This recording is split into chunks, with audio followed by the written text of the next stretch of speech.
Hello. What's up sa inyo mga kahabi? So, magandang hapon sa inyong lahat. So, ang topic natin ngayon is ituturo ko sa inyo kung paano gumawa ng DIY na CO2 para sa mga planted aquarium ninyo. So, may video na kasi ako nito before, pero hindi ko kasi pinakita yung step by step na process talaga niya. Tapos yung mga materials ko kasi noon is kulang-kulang.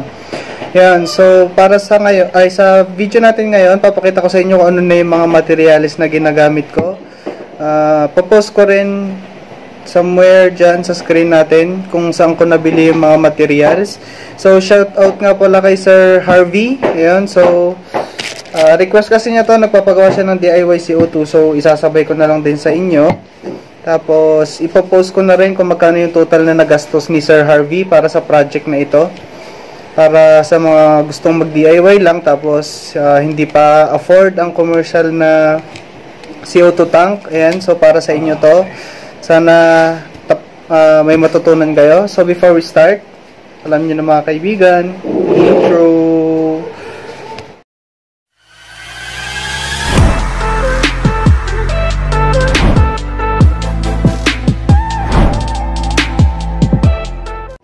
So, yun mga kaibigan. So, una nating gagamitin. So, diretso na tayo dun sa video para hindi masyadong mahaba. So, mga kakailanganan natin is 1.5 na bottle ng Coke or any na 1.5. Ayan. So, tanggalin ko na yung design niya. So, hugasan nyo lang ng mabuti, no? Para hindi na siya mga Coke or kung ano man yung maiwan na residue nung soft drinks. Ayan, so 1.5 bottle na Coke. Readily available na yan kasi sigurado naman lahat tayo nagsa-soft drinks. So tabi nyo lang yung mga bottles yung ganito, maraming purpose yan.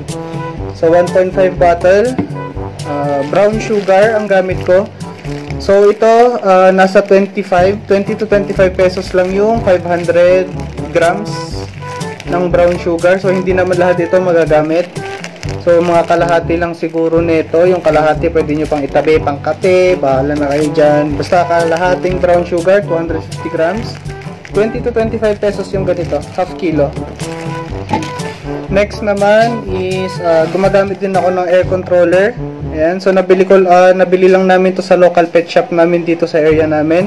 So, 15 pesos ang isang ganito. Ayan. Ito rin, dalawa. So, dalawa yung kinuha ko. So, para extra yung isa, just in case na palyado yung isa. Kung palyado sila pareho, bahala na mga kaibigan. Yan. So, dalawang air controller, 15 pesos each. CO2 cup. Yung last video ko kasi ang ginamit ko is DIY lang na CO2 cup. Pero ngayon, nag-order kami ng CO2 cup talaga.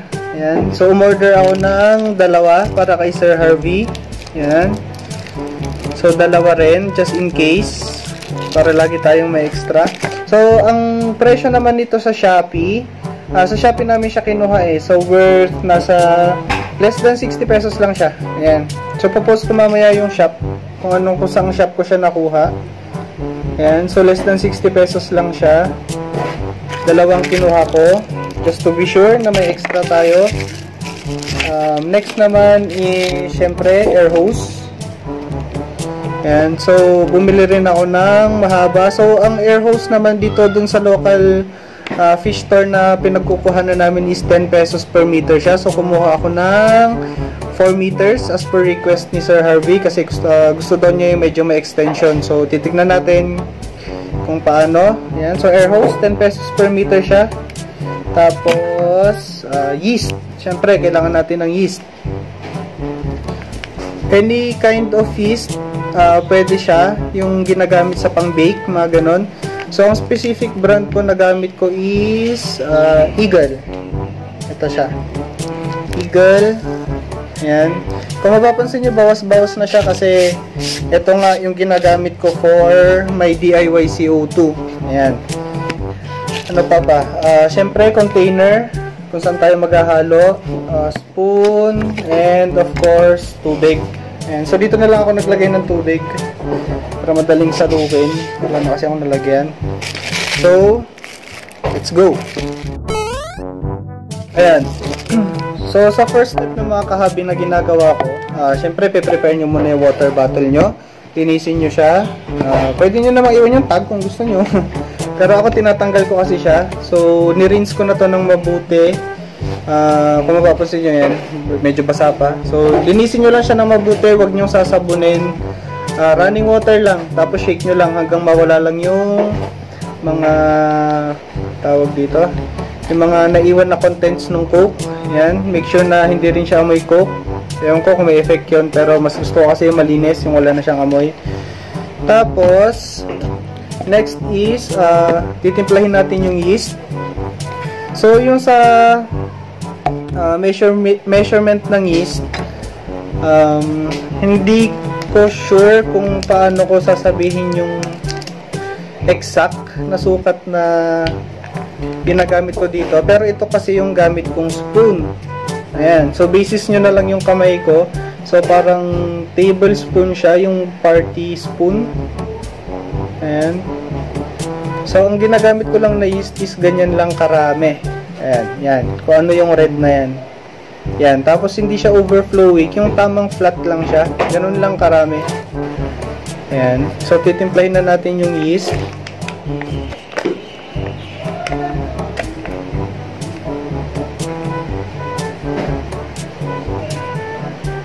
Ayan.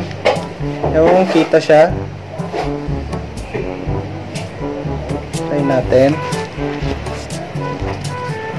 So, ayan siya. Ayan. Ganyan lang karami. Medyo na-spread na. Pero, ganun lang siya. Yung pinakita ko lang kanina. So, ayan. Okay. So, mimix muna natin siya with water. So, bababa ko lang konti. So, mimix natin siya with water. Kahit konti lang, pang mimix lang naman natin siya, i-dilute lang natin yung yeast. Ayan. Ayan. So sa pag-dilute ng yeast, pwede kayong gumamit ng direct tap water. Wala namang effect yun. Basta hindi siguro ganun kalakas yung chlorine niya. So i-dilute nyo lang yung yeast hanggang makita nyo na as in wala nang buo-buo. Pwede rin kayong gumamit ng medyo warm water para mas mabilis nyo siyang mai-dilute. Durug-durugin lang natin.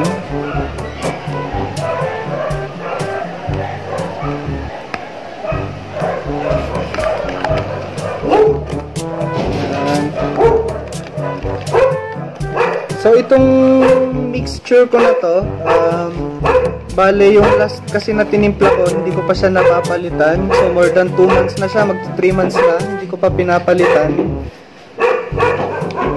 Pero medyo mahina na siya.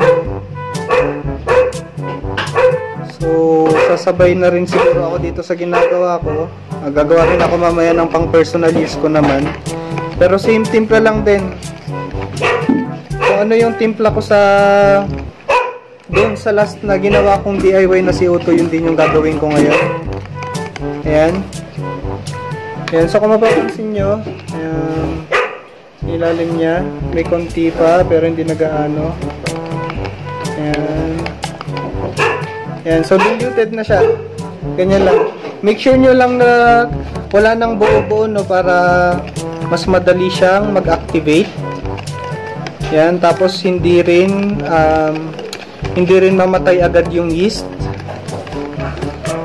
Yun. Okay na to. Lalagyan na natin siya dito sa 1.5 na plastic bottle. Ayan. So yung dito pala sa plastic sa container natin, pag na-mix nyo na lahat-lahat, dapat hindi siya punong-puno. Kahit hanggang dito lang. Yan. So, ganito lang siya mga kahabi. So, parang 1 liter siguro yan. Ito. Ganyan lang dapat kataas yung mixture nyo na, yung combined mixture nyo na sugar and yeast. Para itong maiiwan na space niya, is dyan mag-accumulate yung pressure. Yan. Dyan. Dapat meron siyang space. Yan. So, yan. Salin na natin ito. Yan. So, yan na yung yeast natin. Pwede nyo pa siyang i-shake para sigurado. Wala naman na siyang buo-buo.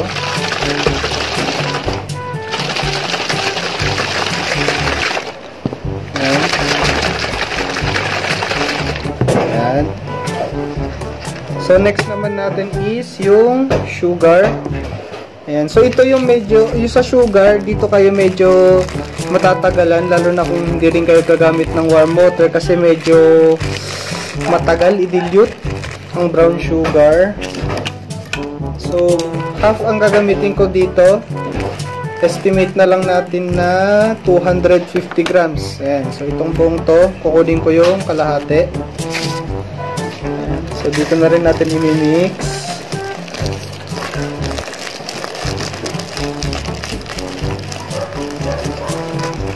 Ayan.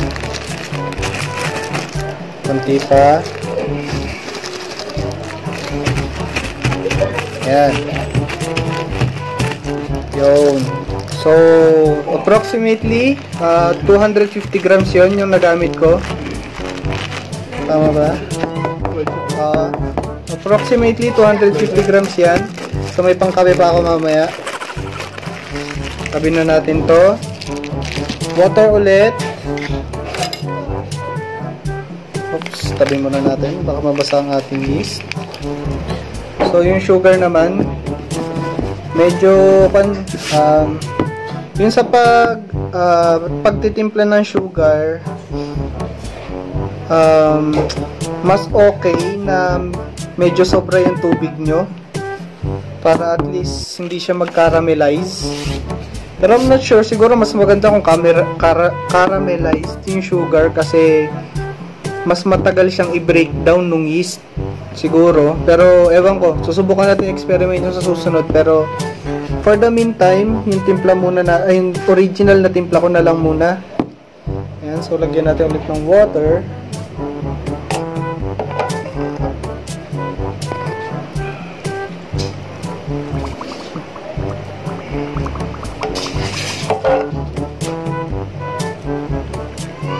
Ayan. So ganyan lang muna. Tapos waiting game habang naghahalo. Kailangan natin i-dilute lahat. A few minutes later. A little longer than a few minutes later. Ayan.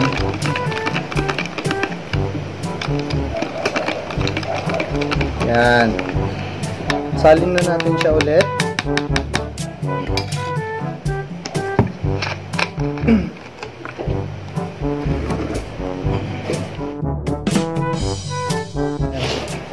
So yun na yung solution natin. Ngayon, pupunuin na natin siya ng tubig hanggang dito. Mag-iiwan tayo ng siguro mga parang 500 ml na space para dun sa hangin niya. So ito na siya. Tapos, i-mix lang natin siya ulit para maghalo ng mabuti. Minutes later. So ito na siya. Ganito ang magiging kulay niya. Ayan. So pwede rin kayong gumamit ng 1.5 na bottle ng Mountain Dew, yung green, kung medyo exposed yung paglalagyan ninyo. Ayan. So ito na siya. So mix nyo lang ng maayos. Ayan. So mukhang wala namang buo-buo. Ayan. So ito na siya. Ganito lang siya mga kahabi. Ito na yung CO2 ninyo. Yan. So, yan yung mix natin. So, take note lang, no, hindi, pag sinalpak nyo na yung hose nya, yun yung next na gagawin natin, hindi siya magpo-produce agad ng CO2. No? So, kailangan nyo maghintay ng mga ilang oras para start na i-consume ng yeast, yung sugar. Para tapos magkakaroon siya ng pressure build up dito. Yun na ngayon yung magiging CO2 natin, no? Yan. So itabi muna natin to. Proceed naman tayo dun sa cup. Yung gagamitin natin na maging source niya. Ayan. So ito ang gagamitin natin. Yung ganitong size is fit siya sa ganitong type ng bottle. Pwede rin ay fit din siya dun sa bottle ng Cobra, ng Sting, ganun. So ito yung standard size ng cup. Ayan. So para dun sa cup naman, ang gagamitin natin is CO2 cup. air hose, air controller. Tapos hindi ko pala nabanggit kanina, ito, yung CO2 kit natin. So sa Shopee lang din namin ito nakuha ni Sir Harvey. Ang halaga naman nito is nasa 127 pesos plus 10 pesos na shipping fee. Same din dito sa cup, pero magkaibang supplier kasi siya. So parehong 10 pesos lang yung nagastos namin sa shipping fee kasi meron kaming ginamit na voucher. Ayan. So Shopee shop. So ang inclusion naman nung CO2 kit na nakuha namin sa halagang 127 pesos is meron tayong check valve. Ayan. Yung parang nabibili rin sa mga local pet shop. Check valve. Suction cup.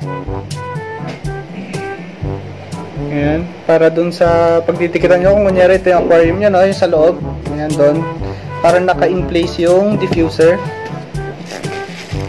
Ayan. Tapos, yung Yuna glass, ayan, diffuser kit pala, tama ba? Diffuser kit yung sinabi ko kanina, ayan. So, meron siyang ganito rin, Yuna glass. So, ang purpose naman nito is siya yung nakapatong sa tabi nung, sa taas ng tank. So, ganyan siya.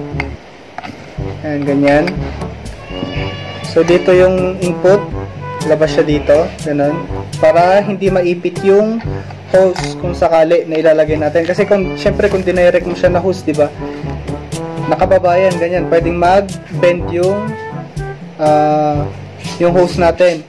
Eh, since pressurized, yung magiging pressurized yung CO2 natin later on, hindi natin masasabi, lalo na kung kunyari manipis yung nagamit mo na hose.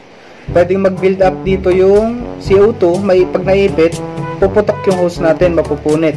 Ayan. So, magpapalit na naman tayo. So, medyo makapal din yung nakuha ko na air hose. Oo, nakukuha. Ayan. So, medyo makapal din siya. Siguro mga nasa din to. 2mm yung kapal niya. Maybe. Nasa ganun. More or less. Ayan. So, meron siyang Yuna glass. Tapos, syempre, yung ating diffuser mismo. Ayan. Ayan. So, ewan ko kung nakikita, pero medyo may water stain, may stain na siya sa loob. Kasi, pag bibili kayo ng ganito, ceramic to, diba? Ceramic kasi to, yung disc niya. I suggest na ibabad nyo muna siya for couple of hours or days para mag-open yung mga pores niya. Ganun. So, ang ginawa ko kasi dito para mabilis, sinalpak ko siya dun sa isang CO2 na ginawa ko. Para habang nag-build up yung pressure niya, nakababad na rin siya sa tubig, medyo nag-open yung pores niya, mas madali na. Pero kung first time yung gumawa ng CO2, ibabad nyo lang siya sa water. Siguro wag na lang muna sa warm kasi hindi ko sure kung gaano ka tibay yung glass niya, pero parang Pyrex naman siya. Para siyang Pyrex glass. So yun yung inclusion ng worth 127 pesos na diffuser kit sa Shopee. So suction, yung Yuna glass, the diffuser itself, tapos check valve. Ayan. So ilalagay ko na lang sa description yung link. Ayan siya. So 127 pesos siya. Yun. Tapos, yan. Let's start. So, cup. Ito muna. So, since dalawa kasi to, ang gagawin ko lang kasi na style ng CO2 is single bottle lang siya. So, pwede nyo itong gamitin for double or single bottle. Pero kung sa single bottle lang, yung parang ginawa lang natin na direct mixture siya, ito yung ginagawa kong process. Yan. So, uncap natin to. So, sa mga magtatanong po, lock lang po ito. Lock lang po siya. Hindi nyo siya magagamit pang control ng air. Okay? So, pang lock lang po siya, pang hold in place ng hose. Ayan. So, para dito, sa isang butas niya, magka-cut lang tayo ng roughly 1 inches, siguro. Or half. Hindi, sabihin na lang natin mga 1 inches. Ayan. So, cut. Tapos lagay natin siya dun sa isang butas. Yan. kakap natin siya. Lock natin.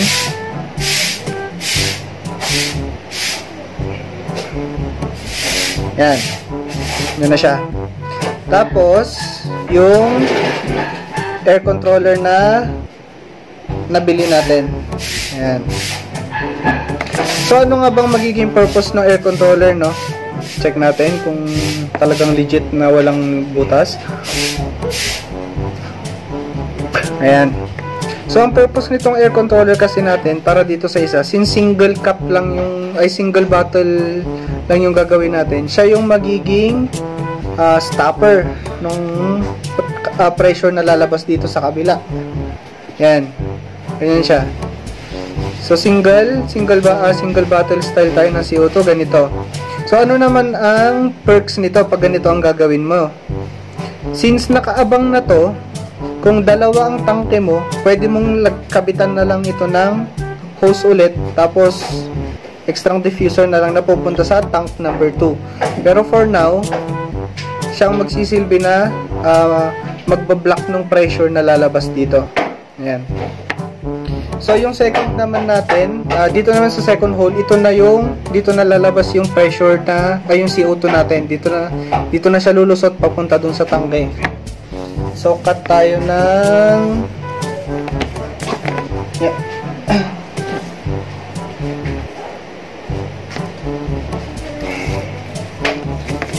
Ayan. So, ganito kahaba yung 4 meters, no?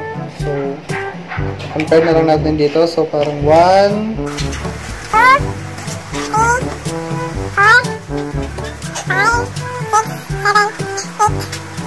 parang shot na ganito kahaba. So, eksakto to.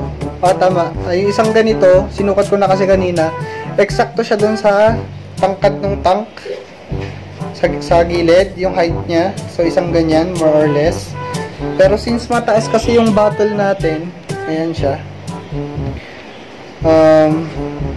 Pwedeng short na lang yung ilalagay natin dito.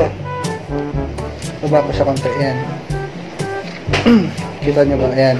So, kung ito na yung cup, ganyan, pwede na siguro yung ganyan. Pero, nasa sa inyo kasi kung paano nyo po pwesto. Pero, ni-request kasi ni Sir Harvey, lalagyan ko siya ng allowance. Para kung sakaling pwede, balak nyo sigurong ilagay sa baba or sa tabi lang ng tank, sa likod, or kung saan, madali siyang i-adjust. Ayan. So, magkakat ako na approximately isang ganito. Yan. Yan siguro. Yan. Cut natin siya. Connect natin siya dito sa pangalawa. Yan. Tapos, isil na natin siya.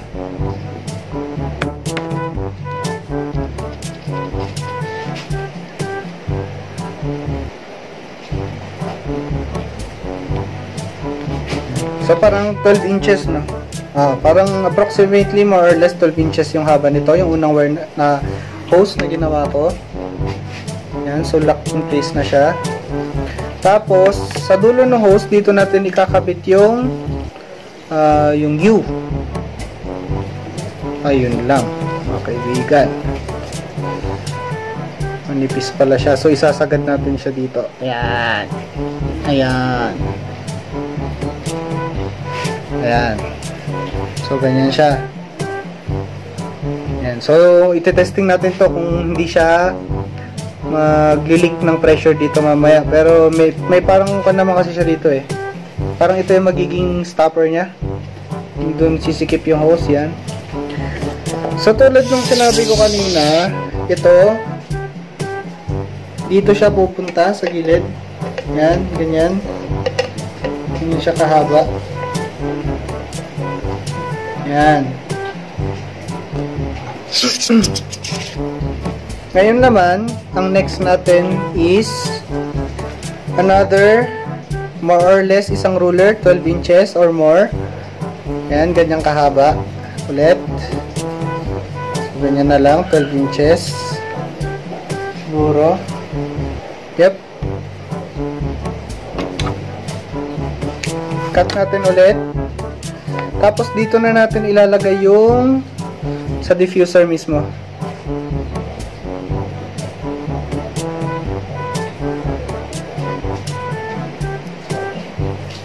Oops. Ayan. Ayan na siya. Tapos, yung suction cup niya dito. Ayan. So, open yung suction cup, no? So, madali lang siyang tanggalin. Ayan. May hati siya dyan. Ayan. So, dito niya siya ilalagay. Ayan. So, tapos isipin nyo na lang, ito yung labas ng tank. Ayan. Ito yung labas ng tank. Ay, inside ng tank pala. Sorry. Ayan. Nakaganyan siya. Yawn. Ganyan siya. I-diffuse na yung CO2 dito. Okay? Yan. So, yun. Yun yung buong setup natin ng CO2. So, kabit na natin siya dito. Yan. So, ito na yung buong CO2 DIY CO2 diffuser natin. Yun. Ganun lang kadali mga kahabi gumawa ng DIY CO2. So, sumahin muna natin magkano yung nagastos natin dito. So, 127 para sa diffuser kit. Sabihin natin 130 pesos para madaling i-compute lang. I-round na natin. So, 130 pesos. Yeast. 50 pesos lang to. Ayan. So, 180 na yon. Pero itong yeast kasi, as I have mentioned earlier, magagamit nyo na siya ng pang matagalan. Okay? Tapos, brown sugar, 25 pesos. Kalahati lang magagamit. May pangkape pa tayo. Air controller, 1 piece. Or sabihin nyo na 2 pieces para may backup. 15 pesos ang isa. Yan. So, 30 pesos. So, yung magkano na yan, compute nyo na lang. Lagay ko na lang dyan. Hose, 10 meters. 10 pesos per meter. So, ang nagamit ko dito is approximately 1 meter. So, approximately 1 meter na ito. Pero yung extra kasi na hose, bibigay ko na lang siya kay Sir Harvey para kung gusto niyang i-extend ito kung sakali. No? So, yun. Yun lang. Cup, CO2 cup, 60 pesos each. Yun. So, yun yung mga nagastos lang natin. Bottle, hindi na natin isasama to kasi syempre inuming pang-pamilya naman yan. Yung bottle lang talagang hahabol natin kaya hindi naman mabigat kung marami kayong doon. Ay, bottle dyan. Yun ang gamitin nyo. Yan. So, itong ngayon mga kahabi, since na-mix na natin siya, bubuuin na natin siya. Tatanggalin ko na tong cup. Tabi nyo lang yung cup nyo, no? Para kapag gagawa kayo ulit, hindi nyo na kailangan maghanap, ready na. O kung marami naman kayong bottle, kayo nang bahala. Yan. Ayan. Tapos may stopper pala to sa loob. Ayan. Siguraduhin nyo na may ganyan yung makukuha nyo na CO2 cup. May purpose kasi yan. Since nagpe-pressurize kasi yung bottle natin, habang hinihintay natin, hindi natin masyadong isasagad yung cup kasi yung pressure nga. Basta yung pressure. Basta may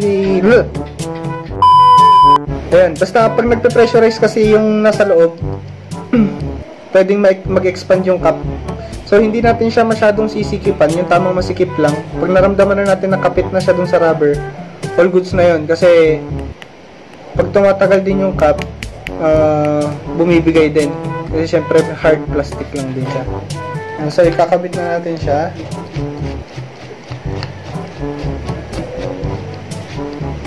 Yan. Yan. So, ito na, buo na po ang ating CO2 para sa ating DIY. Ayan. Yan na siya, mga kahabi. Ayan.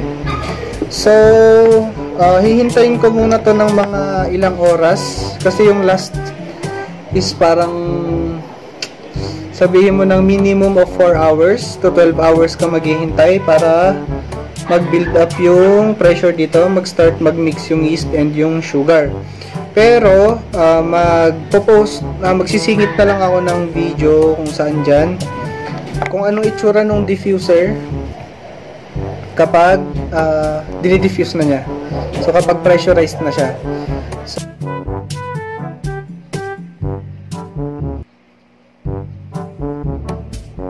So I suggest, since mura lang naman ito, 127 pesos, para sa hobby natin, hindi na masamang investment, no? Lalo na kapag gagamit kayo ng CO2 para sa mga planted tank nyo na merong mga isda.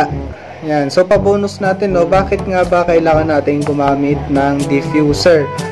So pwede naman kayo mag-DIY since kung medyo kapos pa sa budget, yan. Pero kung kaya naman ng bulsa, as much as possible, bili po tayo ng diffuser.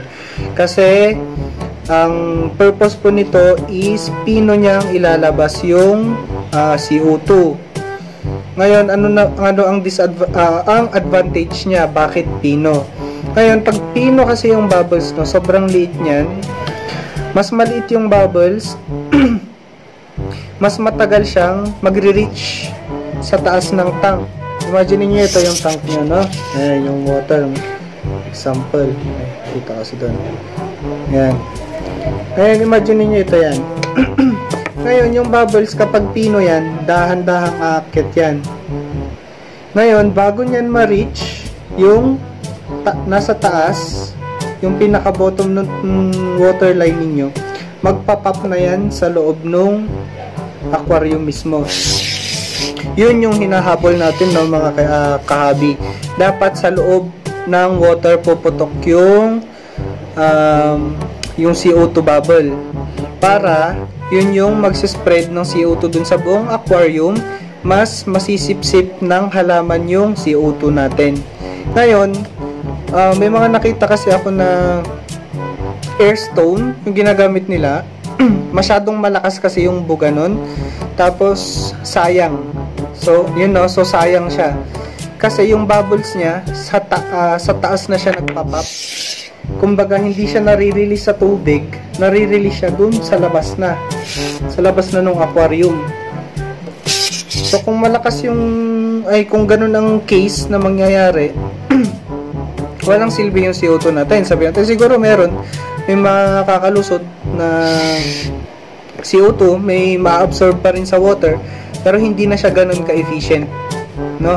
So mas maganda kung kaya nyo mag-invest sa ganito, 127 pesos lang. Para sa hobby naman, kayang gastusan yan, no? Pero kung hindi pa naman kaya, DIY na lang muna tayo. Marami pong tutorial sa YouTube ng DIY na ganito, DIY diffuser. So base na lang po kayo doon.